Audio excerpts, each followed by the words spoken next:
Children of God, mga anak sa Diyos. Sa sinugdanan sa Kristyanismo, ang pagsaulog sa Liturgy of the Eucharist, gihimo gadyod sa tago. Kasagaran sulod sa mga balay o usahay sa ilalom sa yuta tungod sa kahadlok sa grabe nga pagpanglutos sa mga Kristiyanos. Ang mga magtutuo, magtapok behind closed doors aron sa pagampo o sa pagtipon sa pan o sa bino nga ilang gituuhan nga mao ang lawas o dugo ni Kristo. Ang kahadlok, grabe no, wala nakapugong sa ilang debosyon. Hinunua, nagpaligon hinuon sa ilang pagtuo. Makaingon jud tang yatis no, naay persecution pero sila nagpadayon. Kita muulan lang gamay. Dili na dayon ta. Dili makakita na dayon ta grason para dili mo simba. Pero kini sila nga mga first Christians nagpadayon.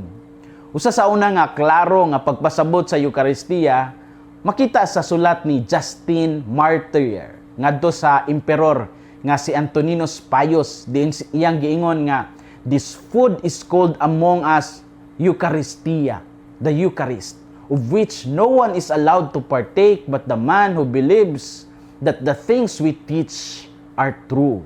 Sa binisaya pa, ang among pagkaon mao ang Eucharistia ug walay laing gitugutan sa pakig-ambit niini katulamang mga taong nagtuo nga ang mga pagtulun-an namo matuod gayud. Kini nga gisulat ni Justin Martyr, usa ka depensa sa Kristohanong pagtuo kaniadto pa sa atubangan sa sayop nga pagsabot sa mga taga-Roman Empire. Bisan sa peligro, ang mga Kristiyanos nagpadayon sa pagsaulog sa Eucharistia. In short, ang Eucharistia mao jud ang kasing-kasing sa pagtuo sa mga first Christians. Ug hangtod karon, mao gihapon kini ang sentro sa atong kinabuhi isip mga Katoliko. Kung mawala og malayo na gayta sa misa, malayo pud ta sa atong langitnong kalanon. Kung mawala og malayo na gayta sa misa, dali na lang kayo ta sakmiton sa daghang mga tingog sa kalibutan nga wala magtagad sa Dios. Kining kalig-on sa unang mga Kristiyano sa ilang pagtuo sa Eucharistia, mausab ang atong madungog sa ebanghelyo karong adlaw. Diin si Jesus naghisgot sa usa ka lisod sabton nga kamatuoran nga kinahanglan mukaon sa iyang unod ug muinom sa iyang dugo aron makabaton og kinabuhi. Kini nga pagtulun-an nakalibog sa daghan apan kini mo ang pundasyon sa atong pagtuo sa Eucharistia. Unsay makutlo nato karong adlaw? Unang punto, ang Eucharistia mo ang tinuod nga lawas og dugo ni Kristo. Mingon si Jesus, "For my flesh is real food and my blood is real drink." John 6:55. Sa binisaya pa, ang akong unod tinuod nga pagkaon ug ang akong dugo tinuod nga ilimnon. Kini klaro nga pagpadayag nga dili simbolik lamang kundi tinuod nga presensya ni Kristo. Apan parak sa mga nakadungog murag daw ngilngig.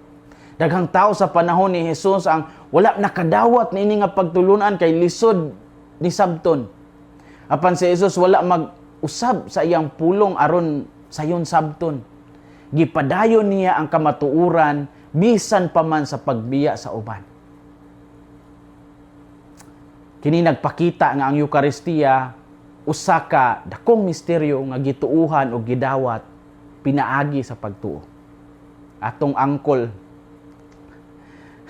si Saint Thomas Aquinas niingon, "Seeing, touching, tasting, in thee deceived.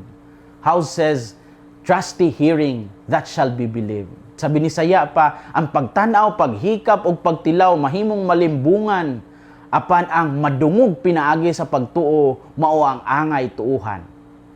Mao kini ang paagi sa pagdawat sa Eucharistia. Busa, ang atong pagtuo gitawag sa pagsalig sa pulong ni Kristo bisan pa man sa atong limitado nga pagsabot.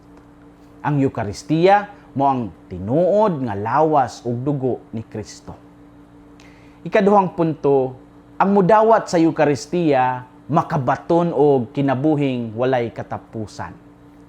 Mingon si Jesus, "Whoever eats my flesh and drinks my blood remains in me, and I in them." John 6:56. Sa Binisaya pa, ang mukaon sa akong unod ug moinom sa akong dugo magpabilin kanako ug ako diha kaniya. Kini nagpasabot sa lawom nga pakig-uban kang Kristo.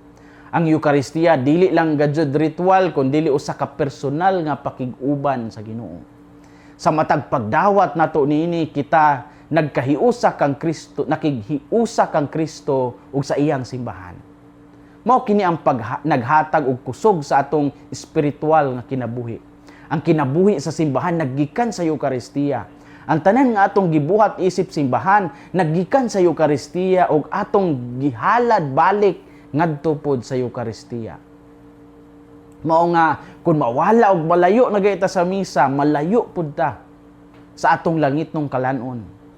Kun mawala og malayo na gayta sa misa, dali na lang kayo ta sakmiton sa daghang mga tingog sa kalibutan nga wala magtagad sa Dios. Ang mudawat sa Eucharistia makabaton og kinabuhing walay katapusan. Story time.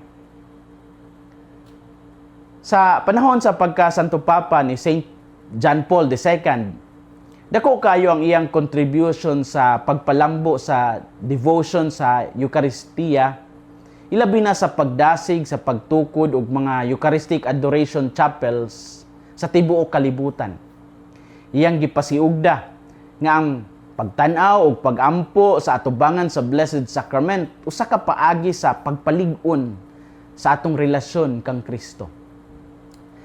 Daghang mga parokya o mga communities ang nitubag sa iyang panawagan og nagtukod og mga chapels nga abli alang sa mga deboto adlaw o gabi. Ija gayud nga gihimug-atan nga ang Eucharistia mo ang sentro sa kinabuhi sa simbahan. Ug daghang tawo ang nakasinati og spiritual nga kabaguhan pinaagi sa adoration. Ang iyang panawagan nagpadayon hangtod karon diin daghang simbahan, daghanang nga simbahan ang adunay perpetual adoration. Ang iyang legacy nagpabilin nga usa ka inspiration sa pagduol kang Kristo diha sa Eucharistia. Ug kini usa ka pahinumdom nga ang presensya ni Jesus ana kanunay alang sa atong pag-ampo ug pagsimba. Mao nga kun mawala og malayo na gayta sa misa, malayo pud ta sa atong langitong kalanon.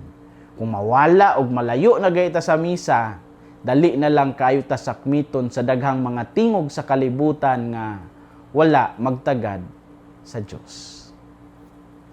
Children of God, mga anak sa Dios, ang Ginoo nag-awhag kanato nga moduol kaniya og dawaton siya sa Eucharistia nga mao ang tinuod nga tinubdan sa atong kinabuhi ug kaluwasan.